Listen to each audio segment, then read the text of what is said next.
నమస్తే. రేవంత్ రెడ్డి తనకు తానుగా నేను హిట్లర్ని అని తనకు తానే తన మాటల్లో చెప్పేశాడా?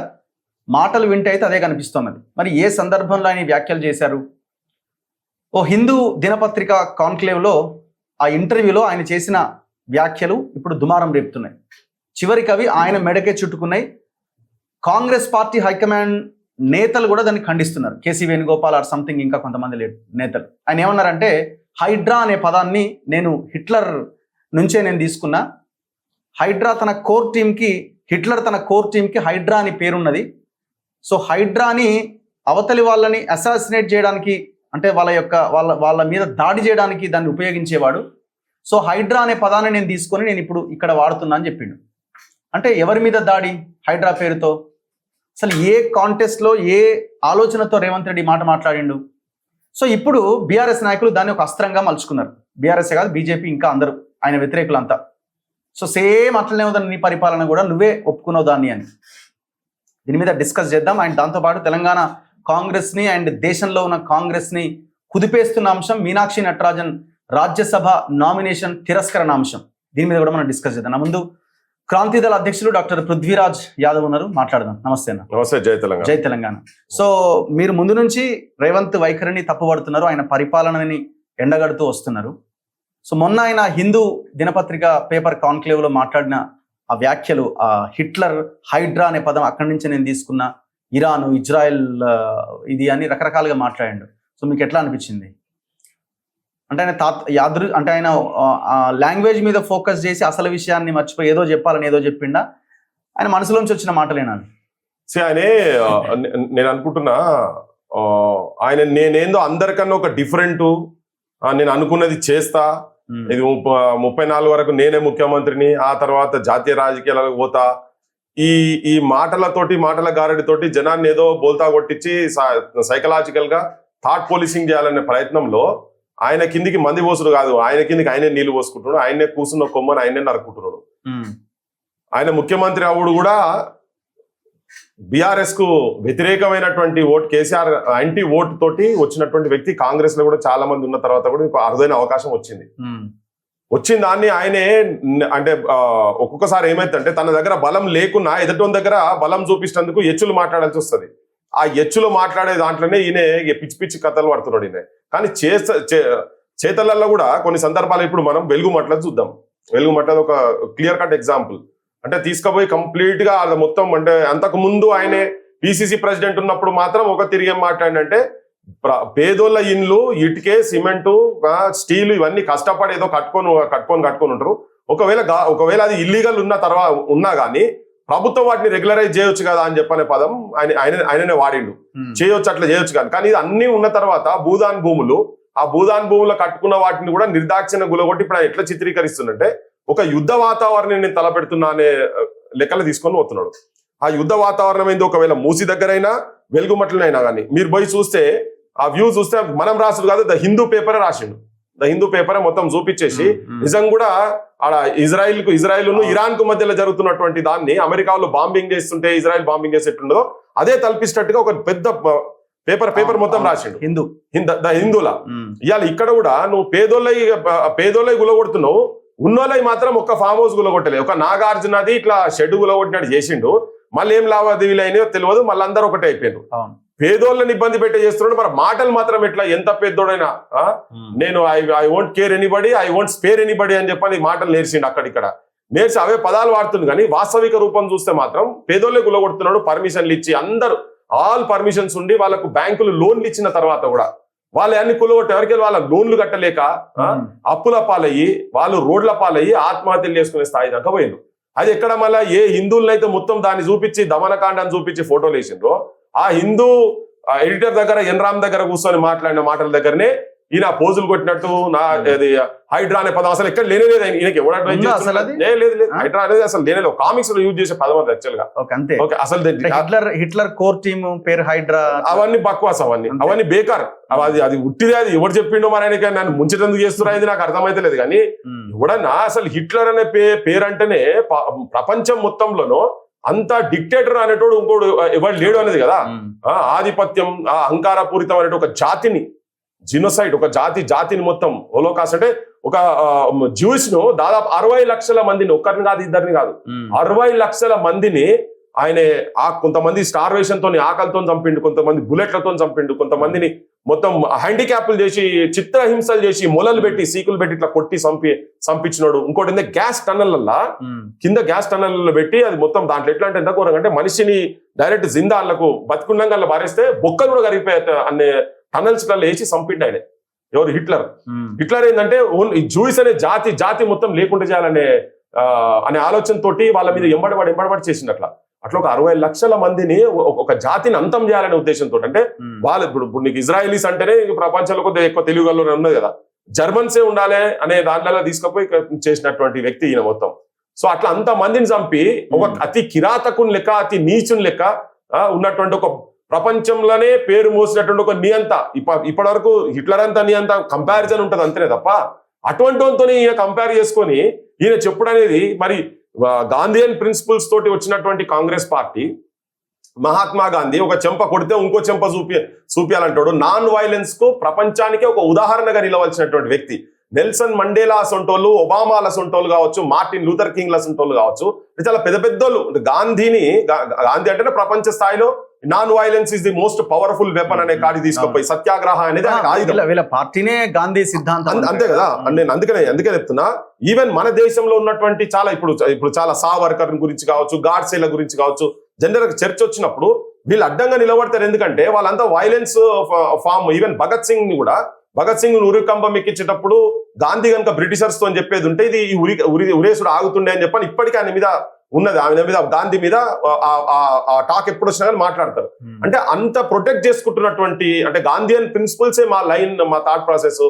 మేము మొహబ్బత్ కి దుకాన్ అని చెప్పని పొద్దున్న లేసే మాట్లాడేటువంటి రాహుల్ గాంధీ, ఆయన అపాయింట్ చేసినటువంటి, ఆయన పెట్టినటువంటి ముఖ్యమంత్రి, ఆయన పార్టీ ఆయన డైరెక్ట్ నేను హిట్లర్ అని చెప్పని, హిట్లర్ లెక్క పాలన అని చెప్పడం అనేది అది వాళ్ళు అసలు ఇన్ని రోజులు అసలు నేను ఎందుకు ముఖ్యమంత్రి చూస్తున్నారో నాకు తెలియదు. మరి పైసలకు ఆశపడా చేస్తారో తెలియదు. కానీ బేసిక్ ప్రిన్సిపల్స్ ఆఫ్ ది పార్టీకి కంప్లీట్ గా విరుద్ధంగా ఆయన ఆచరణ ఉన్నది. నిజం కూడా వెలుగుమట్ల చాలా ఘోరమైనది కదా. ప్రజలను అసలు ఇయ్యాల వరకు భారతదేశంలో అంత పెద్ద దమనకాండ జరిగింది లేదు కదా. మూసీ ప్రక్షాళన పేరు మీద ఒక వర్షం వస్తే ఇప్పుడు రోడ్ల మీద మన పరిస్థితి ఏందో మనం చూసినాం. మళ్ళీ మొన్న చెప్తాడు నేను మొత్తం ప్రక్షాళన స్టార్ట్ చేసినాక భూమి పుట్టిన కాడికి వెళ్ళి, అంటే ఏం లెక్కెళ్ళి పడనటువంటి వర్షం పడితే కూడా ఎక్కడ కూడా ఇంత ట్రాఫిక్ జామ్ కాలేదని మళ్ళీ బయట మాత్రం పొంగనాలు కొడుతున్నాడు. ఇది కూడా మళ్ళీ ఏం తెలుసా, ఇది తన చేసుకుంటూ మళ్ళీ దాన్ని ప్రచారంలో వేరే తిరిగి మాట్లాడేది గోబెల్స్. ఈ గోబెల్స్ కూడా ఎవరు నాజీసేది హిట్లర్ దగ్గర ప్రచారం చేసేటువంటి సాధనాలు ఉన్నటువంటి మంత్రిత్వ శాఖ చేసినోడే. ఆ గోబెల్స్ ప్రచారం కూడా మళ్ళీ అద్భుతంగా చేస్తున్నాడు. అదే ఎన్రామ్ దగ్గర కూర్చొని మేము రైతులకు రైతు బంధు ఇచ్చినాము, ఏ రైతుల ఆత్మహత్యలు ఆగిపోయినాయి, ఇట్లా ఇవన్నీ చాలా బయట వేరే వేదికల మీద కూడా మాట్లాడుతున్నారు. ఆడోళ్ళను మేము అన్నిటికన్నా పవర్ఫుల్ చేస్తున్నాం, ఆడోళ్ళను వాళ్ళని కోటీశ్వరం చేస్తున్నాం, 530 బస్సులేమో ఇచ్చి మామూలుగా చెప్తున్నాడు. అది క్షేత్రస్థాయిలో నువ్వు పోతే అంగన్వాడీ వాళ్ళకు 3 నెలలు 4 నెలల నుంచి జీతాలు ఇస్తున్నాడు. ఒకది ఇది పెట్టుకొని ఒకది ఇది చేసి ఇది కాంగ్రెస్ ను తర్వాత తన నాయకత్వాన్ని రేవంత్ రెడ్డి అంటే ఆయన బొంద పెడుతున్నా. ఆయన ఏంటంటే పోజులు కొడుతున్న అందరికి చూపించడం అందరికి. అంటే ఇప్పుడు ఇది ఈ మాట మాట్లాడితే ఇది వ్యతిరేకత వస్తుంది అనే లైన్ కూడా తెలియకపోతే ఎట్లా లీడర్ అంటే అన్నట్టు ఆయనకు. ఇప్పుడు కొన్ని సందర్భాల్లో ఒక పదం జారుతాం, ఒక పదము ఒక 2 పదాలు జారుతాము, తర్వాత దాన్ని మనం నాలుక ఖర్చుకుంటాం అయిపోతుంది. కానీ ఆ లైన్ సీక్వెన్స్ చెప్తున్నాడు కదా, హైడ్రా హిట్లర్ నుంచి వచ్చింది, అవతల వాడిని ఖతం చేయడానికి దీన్ని ఉపయోగించిండు, సో నేను దాన్నే వాడుతున్నా, సీక్వెన్స్ చెప్తున్నాడు కదా. ఎవరన్నా మారణ హోమం చేసేటోన్ని మాడల అని ఎట్లా అనుకుంటాడు అసలు? ఒక అసాసిన్ అంటే నువ్వు ఎక్కడ పడితే అక్కడ నువ్వు డెమోక్రటిక్ కంట్రీలో ప్రజాస్వామ్యంలో అసలు అసాసినేట్ అనే పదానికి సవాలే లేదు కదా. సుమోటోగా అసలు ఇంకొకటి ఏంటంటే నాకు తాజ్జూబ్ ఏంటంటే అక్కడ ఉన్నటువంటి జనం సప్పట్లు కొట్టుడు ఏందో నాకు అర్థం కాలే. ఈవెన్ ఎన్ రామస్ ఉంటాయి ఆయన ప్రధానమంత్రులు ఎంతో మంది ప్రధానమంత్రులు చూసినాడు కదా, ఆయన వెంటనే అసలు యాక్చువల్ గా వాట్ ఆర్ యూ టాకింగ్ అని చెప్పాలి కదా. ఏం మాట్లాడుతున్నావు నువ్వు? ఏ దేశంలో కూర్చొని, ఏ చైర్మన్ కూడా కూర్చొని, ఏ జర్నలిస్టుల కూడా కూర్చొని మాట్లాడుతున్నావు ఉండాలి కదా. ఇది కాంట్రవర్సీ స్టేట్మెంట్ ఇది అని అనాలి. అది కూడా అనలే. ఇంకొకటి ఈయన నైజం కూడా ఇది ఓవర్ నైట్ వచ్చింది కాదు. ఈయన ప్రతి సందర్భంలో తొక్కుకుంటూ వస్తా, నేను ఒక్కొక్కరిని తొక్కుతా అని నిన్న కూడా ఎక్కడ తొక్కుతా అన్నాడు. ఈ తొక్కుడు భాష ఏంది? ఏమన్నా తొక్కుడు బిల్లాడుతున్నాయి? ఏం తొక్కుడు భాష ఏంది?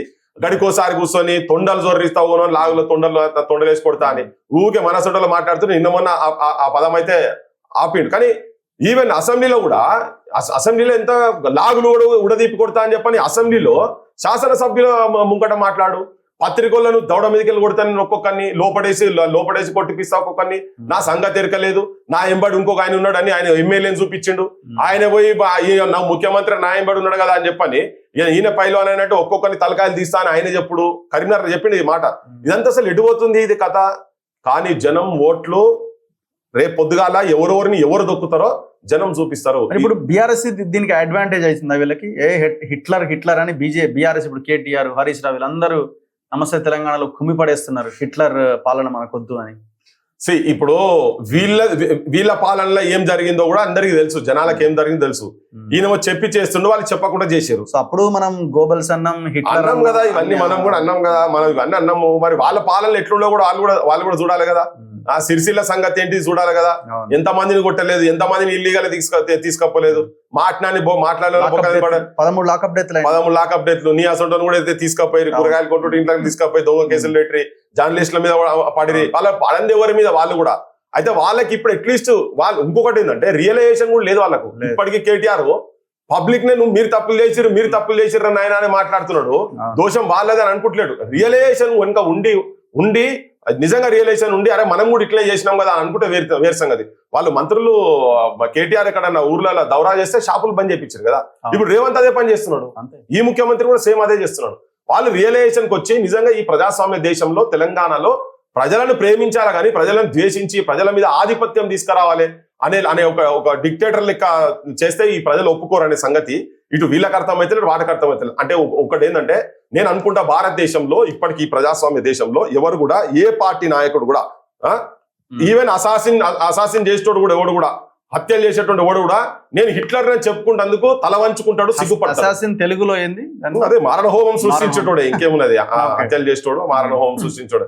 అంటే అసలు ఆ ట్యాగ్ లైన్ ఏంది అసలు ఫస్ట్ అసలు ఇంటుంటేనే మనకు అవి చూస్తుంటే మనకే సురబుద్ధి కాలే. ఇప్పుడు ఇల్లు కూలగొడుతుంటే మనకు బాధ అనిపించాలి అని దాన్ని గర్వంగా చెప్పుడు అనేది నాకు అర్థమైతలేదు. ఇప్పుడు ఇల్లు కూలగొట్టిన ఈవెన్ వాళ్ళు తప్పులు చేసినా ఇల్లు కూలగొట్టుడు అనేది కాదు కదా. నీకు ఎక్కడ కానూన్లో రాజ్యాంగంలో లేదు.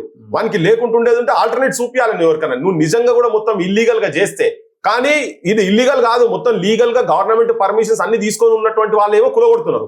ఇలా చెరువులు వాళ్ళ ఉప ముఖ్యమంత్రి వాళ్ళ గవర్నమెంట్ రిలీజ్ చేసిన 55-58 చెరువులలో కట్టినన్నారు కదా. ఆయనే చెప్పిండు ఒక్క చెరువును ముట్టలే. ఈవెన్ ఎంఐఎంలకు సంబంధించి కూడా ముట్టలేదు. మరి ఏం లావాదేవీలు జరిగినాయి ఇక్కడంతా? పేదోళ్ళ మీద మాత్రం, బలం లేని వాళ్ళ మీద మాత్రం, బలహీనుల మీద వాళ్ళ ఆధిపత్యం చూపిస్తా ఉన్నారు. అప్పుడు కూడా హిట్లర్ అట్లే చంపిండు కదా, బలహీనులను చేసి చంపిండు కదా మొత్తం. ఇప్పుడు రేవంత్ కూడా సేమ్ అదే పని చేస్తున్నాడు. కూటికి లేని వాళ్ళ మీద ఈయన ప్రతాపం చూసి ఒక్కొక్కరి గుండెల మీద బాంబులు పెట్టి కొట్టినట్టుగా ఈయన చేస్తున్నాడు. బరాబర్ ఈయన హిట్లర్ పాలన చేస్తున్నాడు. కానీ జనానికి మాత్రం ఇది అర్థమైంది. సో ఇంకొక అంశం తెలంగాణని అండ్ దేశాన్ని కుదిపేస్తున్నది. అసలు ఒక పెద్ద అంశం కింద మారిపోయింది. మీనాక్షి నటరాజన్ రాజ్యసభ నామినేషన్ ని మధ్యప్రదేశ్ లో అక్కడ రిటర్నింగ్ ఆఫీసర్, ఎలక్షన్ ఆఫీసర్ తిరస్కరించిండు. ఇప్పుడు విషయం ఏంటంటే, సరే తిరస్కరించడం ఒక ఎత్తు అయితే ఎందుకు తిరస్కరించిండు అని అంటే ఆమె ఒక కేసు, తెలంగాణలో ఉన్న ఒక కేసు, ఆ కేసు కూడా ఎఫ్ఐఆర్ కాలేదు, కోర్టులో ఉన్నది. కోర్టు ఆమెను వివరణ అడిగింది, ఆమె వివరణ ఇచ్చింది, అక్కడ వరకు ఉన్నది ఆ కేసు. ఇప్పుడు సుప్రీంకోర్టుకి వెళ్తున్నారు. సుప్రీంకోర్టు తేలుస్తుందేమో రైట్ ఆర్ రాంగ్ ఏంటి రిటర్నింగ్ ఆఫీసర్ చేసింది అని. పొలిటికల్గా ఇది పెద్ద డ్యామేజ్ అవుతున్నది కాంగ్రెస్కి. అక్కడ ఉన్న బీజేపీ మంత్రి ఒక ఆయన, మాకు ఈ ఇన్ఫర్మేషన్ తెలంగాణ కాంగ్రెస్ నాయకులే ఇచ్చిండ్రు అన్నది ఆయన ఇచ్చిన స్టేట్మెంట్. సో దీంతో ఇక్కడ వేడి స్టార్ట్ అయింది. అసలు ఇది ఎక్కడికో వెళ్ళిపోయింది. సో నేషనల్ కాంగ్రెస్ కూడా ఫోకస్ చేసింది తెలంగాణ మీద, అసలు ఏం జరుగుతున్నది అని అందరినీ పిలిపించే ప్రయత్నం చేస్తున్నది. దేశంలో ఒక పెద్ద ఒక వాతావరణం కనబడుతున్నది. సో మీరు ఈ టోటల్ ఎపిసోడ్లో మీరు గమనించిన అంశాలు ఏంటి? కాంగ్రెస్ కు నిజంగా చెప్పాలంటే ఈ సిచ్యువేషన్ ఉంది చెంపదెబ్బ ఇది. హైకమాండ్ కు, రాహుల్ గాంధీ లీడర్షిప్ కు, సోనియా మల్లికార్జున్ ఖార్గే లీడర్షిప్ కు ఇది ఒక పెద్ద question mark. With in the Congress నుంచి, అది వాళ్ళు వెళ్తున్నటువంటి కాంగ్రెస్ స్టేట్ నుంచి వెళ్ళి ఇన్ఫర్మేషన్ బోర్డ్ అంటే అదంత ఈజీగా, దీంట్లో కూడా స్టేట్ లో ఉన్నటువంటి వాళ్ళు మీనాక్షి నటరాజన్ లీడర్షిప్ మీద కావచ్చు, హైకమాండ్ లీడర్షిప్ మీద కావచ్చు, వాళ్ళు ఎవరో ఇక్కడ వాళ్ళు బరాబర్ వీళ్ళని ఇరకాటంలో పెట్టాలని చేసిన పనే.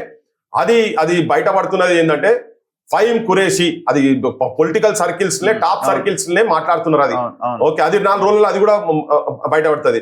ఈ ఫహీమ్ ఖురేషి అనేట ఆయనకు వాళ్ళ పార్టీలో వర్కింగ్ ప్రెసిడెంట్ అప్పుడు ప్రపోజల్ ఏదో పోతే అది బయట చర్చ కూడా జరుగుతూ ఉండే. ఆ జరుగుతున్న క్రమంలో మీనాక్షి నటరాజన్ ఈయనకు మాత్రం వద్దు, ఒకవేళ ఇటువంటి వాళ్ళ కనుక ఇచ్చేది ఉంటే ఆమె జర గాంధీ అని కదా పదం వాడింది అని కాంగ్రెస్ వాళ్ళు చెప్తారు.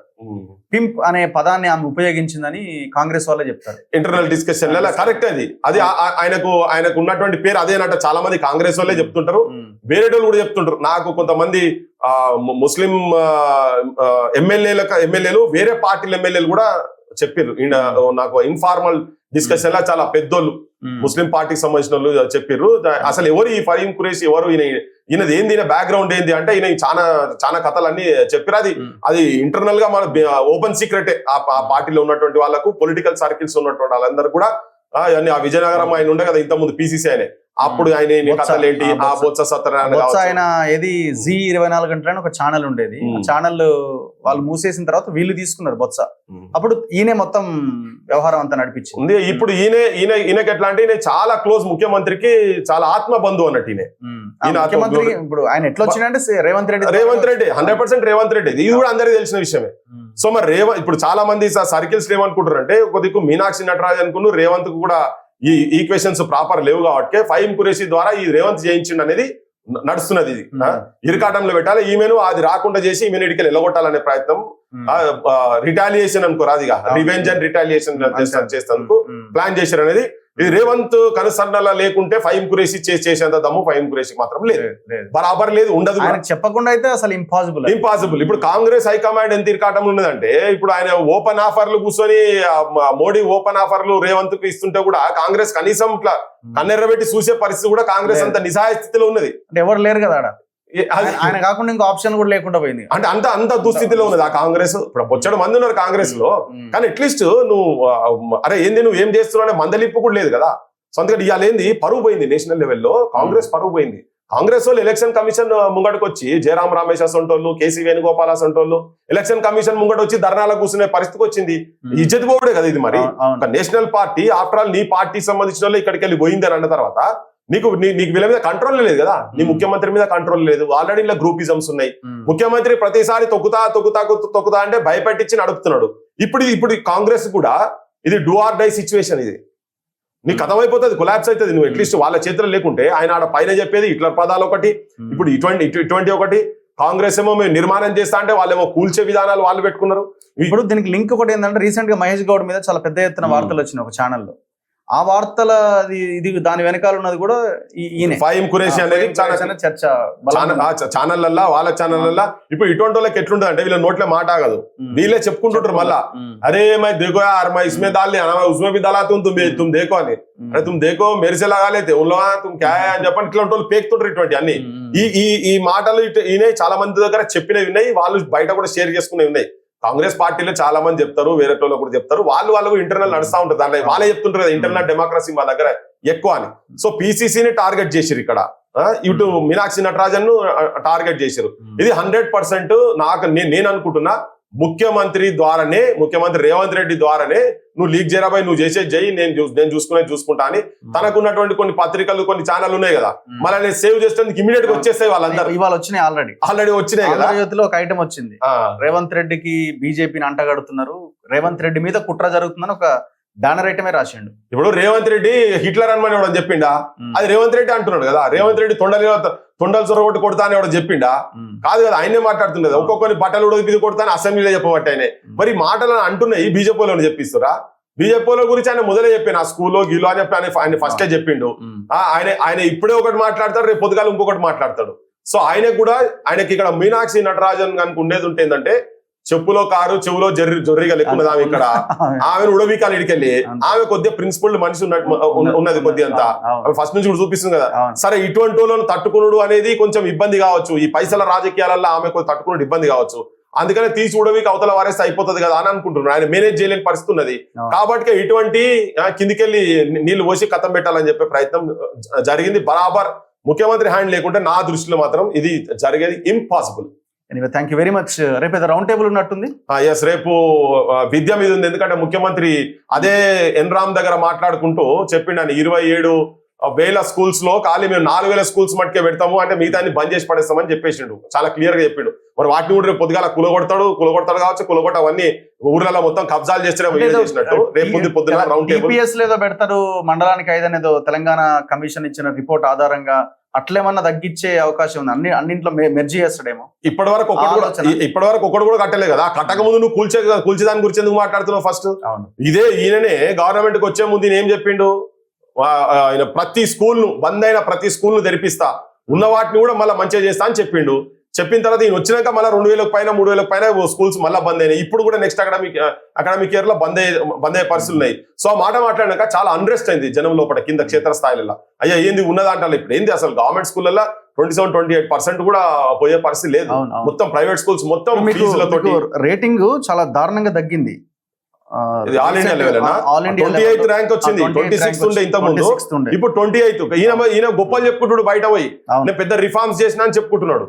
26th పొజిషన్ ఉన్నది, అన్ని 28 పోయి ఇంకా పెరిగింది. అది ఆ చిన్న రాష్ట్రాలు అంటే మరీ బ్యాక్వర్డ్ స్టేట్స్ దరిదాపులో కూడా దగ్గర లేవు, అంత ఘోరమైన పరిస్థితి ఉన్నది.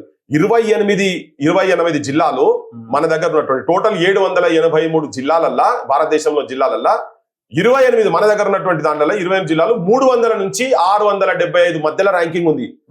300 నుంచి 675 కింద ఒకటే 99వ ర్యాంకు, అది ఉన్నది జనగాం. అది తప్ప ఒక జిల్లా జనగాం తప్ప మిగతా అన్ని 300 పైనే ఉన్నాయి మొత్తం కంప్లీట్ గా.